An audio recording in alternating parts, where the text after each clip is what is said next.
So here's a couple things to know about men and women. Men and women are not alike. They're two different species. Women get themselves in so much trouble because they treat their man, they talk to him, they emote to him, they consider he's thinking like a woman. We talk to our men as if it's like a woman. And that's a mistake. It would be better if you compared him to your Labrador. And whatever you did with your Labrador, that's how you treated your guy. And I say this in the most amazing, honoring men, because men, their brains work differently, their emotions work differently. First of all, men do one thing at a time. And they've proven now, how the brain works in going from the left to the right brain, spatial to linear thinking. A man, it's stuck. He gets stuck in one side.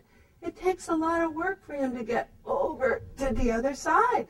When he gets over to the other side, he's stuck there for a while. And it takes some time to get over to the other side. And a woman goes like this and wonders why he's not keeping up with her. It's frustrating for him. He can do one thing at a time. So if you're upstairs and the phone's ringing and nobody's answering it and he's watching football, you get upset with him. But your Labrador, you didn't get upset with him because he didn't answer the phone. So I'm just saying, he can do one thing at a time. Just think now, why am I upset? It's silly. A woman can do lots of things all at the same time. The differences, here's some major differences. Men have a deep-seated fear. I've trained over 150,000 people. I've worked with tens of thousands of relationships. And at first I thought, well, there's going to be a guy that comes along that doesn't have this. And they haven't yet.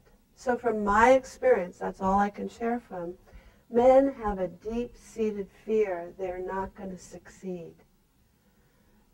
Even as successful as they are, some of them will tell you, well, I'm afraid somebody's going to find out that I don't even know what I'm doing. It's all accidental. There's something down inside they really need to succeed, and they're afraid that they might not be able to. They might not be able to produce the result. Women have a deep-seated fear they're not attractive enough. Not that they're not pretty enough. I don't mean that. But that they can't call. That they can't seduce. That they can't attract. That something else or someone else is going to be more able to attract than they are. And that's why a woman going down the street, if her guy looks at another woman, gets upset. Because if the guy knew that about her, he could look at all the women and then turn around to her, and he would know at that moment he needs to tell her, honey, there's a lot of beautiful women out here, but none of them attract me like you do.